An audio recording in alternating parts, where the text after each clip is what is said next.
We've had the World Cup, the Tour de France, the Olympics. With all the champion athletes blessing our screens this summer, it's about time we shared some sporty stories of our own. This is the Great Big Games!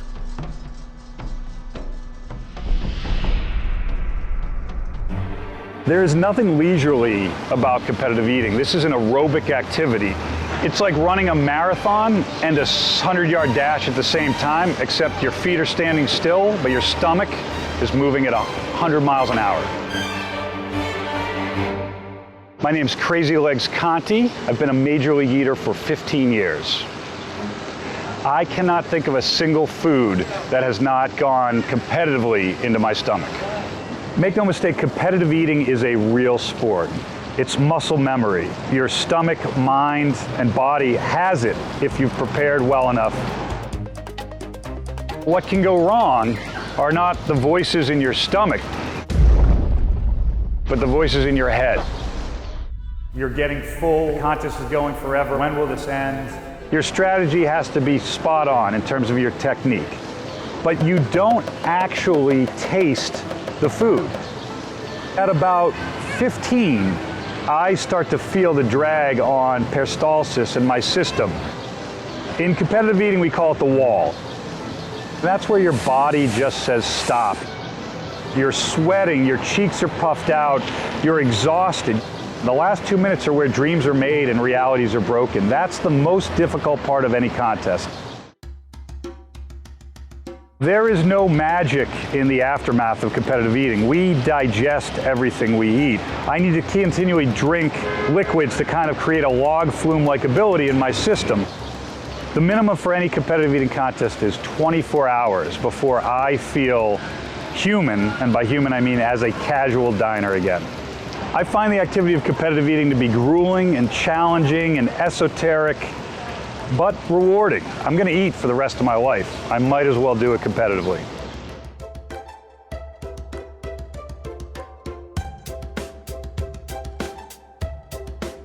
Get ready for the world's craziest boat race.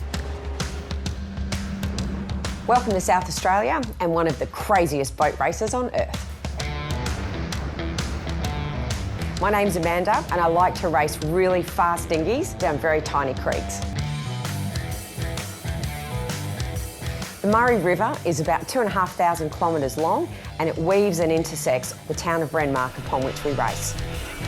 Dinghy racing in the Riverland started in 1981, originally as a bet between two gentlemen at a fishing spot to see who could get back to the pub the fastest. Over the last 36 years, that bet has now evolved into a global competition attracting competitors from all corners of Australia and across the globe. Dinghies are not normally designed to race, but we modify them and we turn them into extreme race boats. Our race dinghies are rated to take a 10 horsepower motor, but we put a 30 horsepower engine on it and we fly it down the creeks at about 90 kilometres an hour. The race is absolutely a great fun, but it's also underpinned by some very serious competition trying to modify their boat and engine to go as fast as possible and win the race.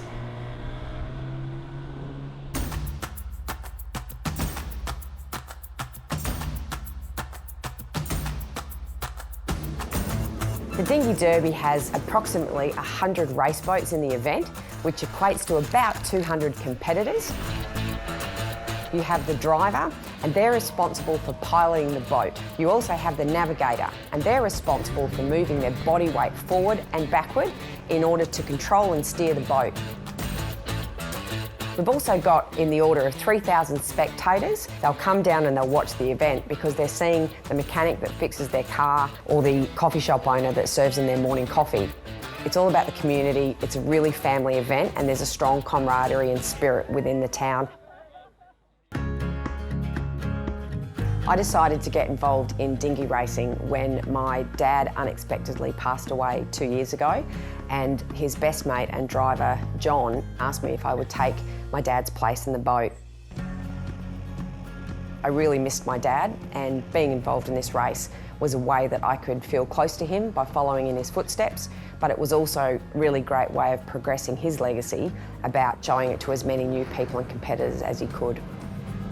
Now I'm fully fledged as a competitor in the Dinghy Derby, and I will race this event until there is no more water left in the Murray River. Now for a sport that's over 3,000 years old. Esa es nuestra religión, esa es nuestra forma de pensar. Yo cuando juego, yo no juego yo. Al momento de yo jugar, dejo mi cuerpo para que la energía de mis ancestros pueda manifestarse físicamente en este plano. Lo que yo siento por el deporte es mucho amor. Esto desayuno, esto ceno, esto almuerzo. Mi vida es esto desde que me paro.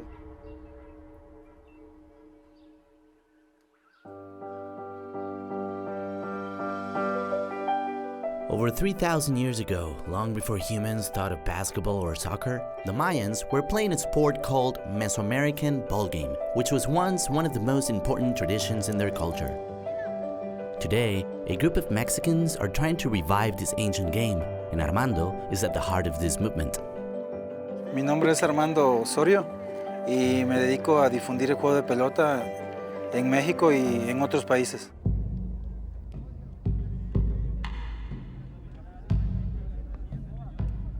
Es un juego de invasión donde yo tengo que ir sacando de su propia cancha al oponente hasta sacar la pelota por en medio de la línea de fondo que ellos tienen.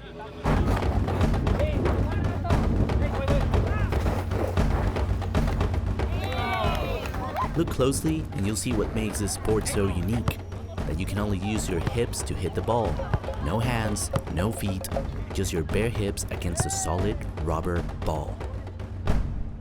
La pelota está hecha de caucho macizo, es de un árbol, de hule. La parte más difícil de este juego es el inicio, porque se te hacen hematomas muy grandes, moretones muy grandes. Hace como 3 años éramos 4 equipos. El año pasado que convoqué a todos los estados ya éramos 8 y ahorita ya somos 17 estados. Hola, mi nombre es Reina María Putzip y me dedico al juego de pelota. Este deporte es tanto como masculino como femenino. Decidimos en este deporte llevarlo en dualidad como nuestros ancestros nos los han heredado. Entonces yo me siento muy contenta que tanto como el hombre, la mujer tienen la misma capacidad de jugar este deporte. Para mí es muy importante porque es un legado que le vamos a dejar a nuestros niños, a nuestros hijos, a los hijos de nuestros hijos. La última meta de este deporte es que haya un aporte a la sociedad. Para mí mi sueño más grande sería que estos jóvenes pudieran ser becados para poder tener otro nivel económico y tengan una oportunidad en la sociedad.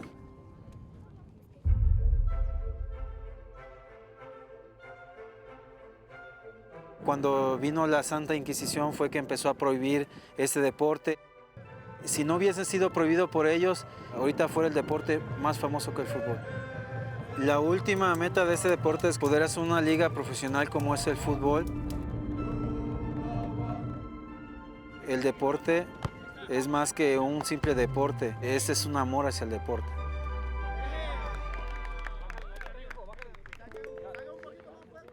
Up next, the fastest game ever to be played on grass. Hurling is the national game of Ireland and it predates Irish history. In ancient times, it helped young warriors prepare for battle. You had to be physical, you had to be brave, you had to be willing to take the hits. As a spectator, it's just something that can take your breath away. This great big story is inspired by Genesis.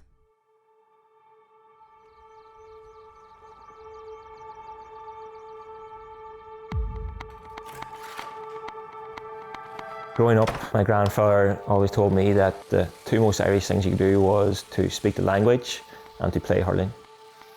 Now my Irish isn't fluent, but I am a hurler. I developed my skills in this very garage here. You'd be in here 1-2 hours a day just striking the ball off the wall.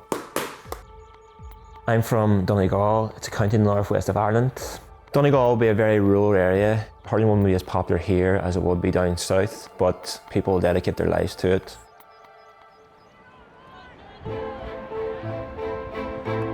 There's 32 counties in Ireland. Within each of those counties, there is club teams which make up the county team. I played for my club, Satanta, since I was 7 years of age. It's a club my grandfather founded back in 1979. It's a club my father would have played for. Good, stay me, get down it, that's it. And then when I was 16, I started playing senior level for Donegal. Over the last number of years, I've been captain of Donegal, which has been a privilege for me. Because you're representing both your club and your county and your teammates.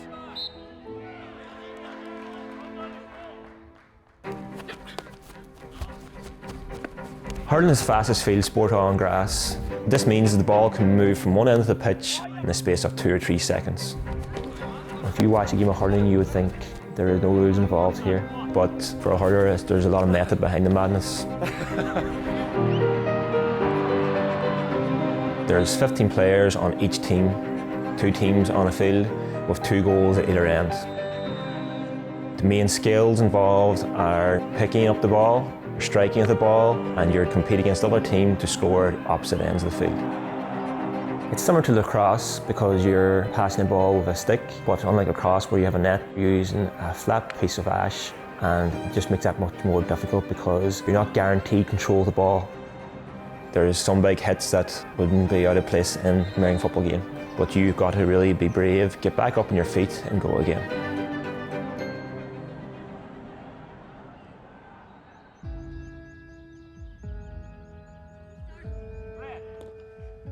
Back in the 19th century, when Ireland was under British rule, the rise of hurling came in concert with the rise of the independence movement.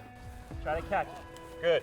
In many parts of Ireland, especially in the north, playing the game of hurling is not just about playing a sport, it's about keeping your Irish identity, keeping your Irish history alive. It becomes more important than your job, more important than anything else by your family. And hold, lads, okay? Hold the ball. Once a young lad picks up a stick, he strikes a ball. Over time, he develops a connection to the game because it's raw, full of passion. It just represents everything what Ireland's about. Coming up is America's forgotten sport. Highlight is a dance. This is a game of finesse. It's fast. The ball will go between 150 and 170 miles per hour. For the better part of the 20th century, highlight was the sport in Miami. You went to see it and to be seen. Yet today the sport is barely hanging on. So what happened?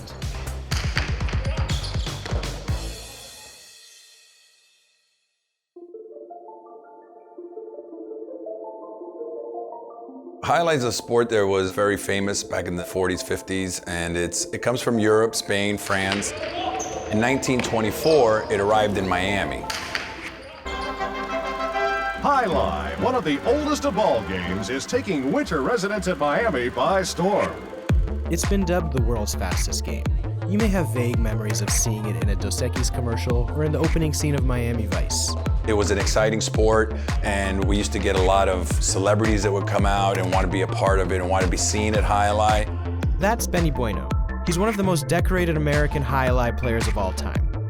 He's currently the player manager at Dania Casino. It was a combination of the nightlife and getting dressed up and having a place to go.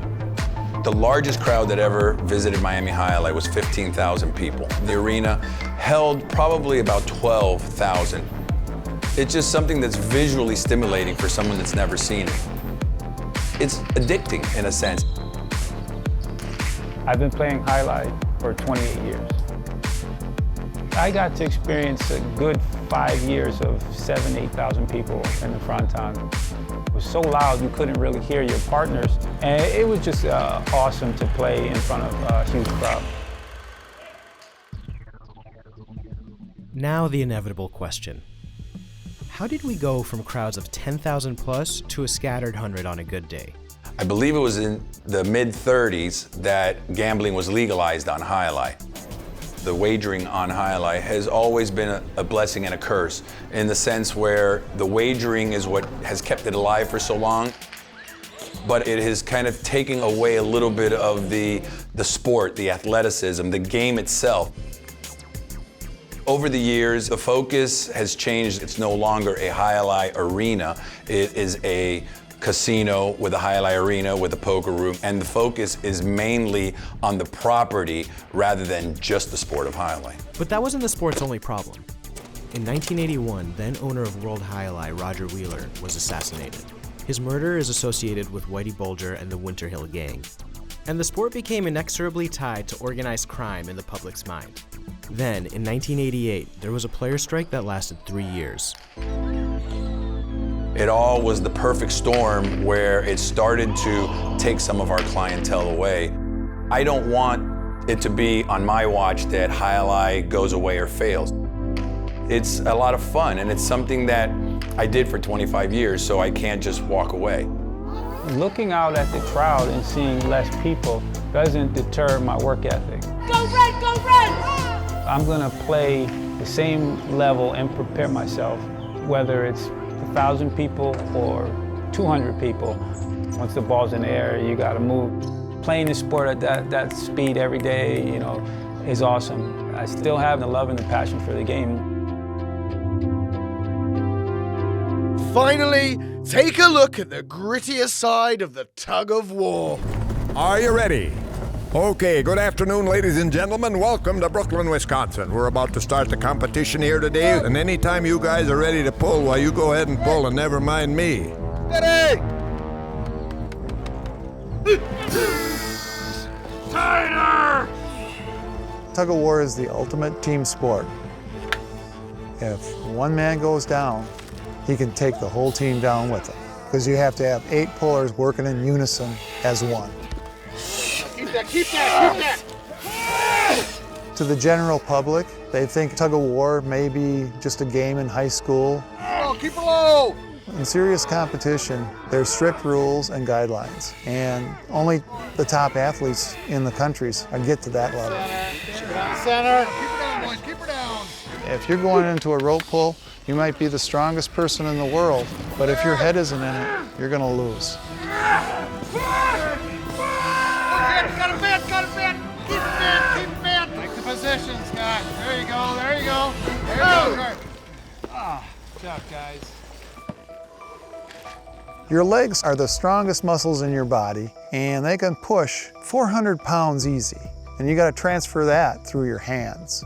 They're not allowed to wear gloves. They can only put the tack on. Calluses build up. I call them square fingers because you get the edges pushed. I got involved with tug of war when I was drunk. I was at a softball tournament, and a friend of mine from high school said they were short and needed an extra puller. And I said, okay. I've been pulling ever since. Try it again. Set. Well, the reason that tug of war was ousted from the Olympics is that they were cutting sports. So they dropped it, and that's been the fight to get it back in. I hope to see it back in the Olympics because I believe it deserves to be there. I'm representing the U.S., and I take a lot of pride in trying to do the best job I possibly can.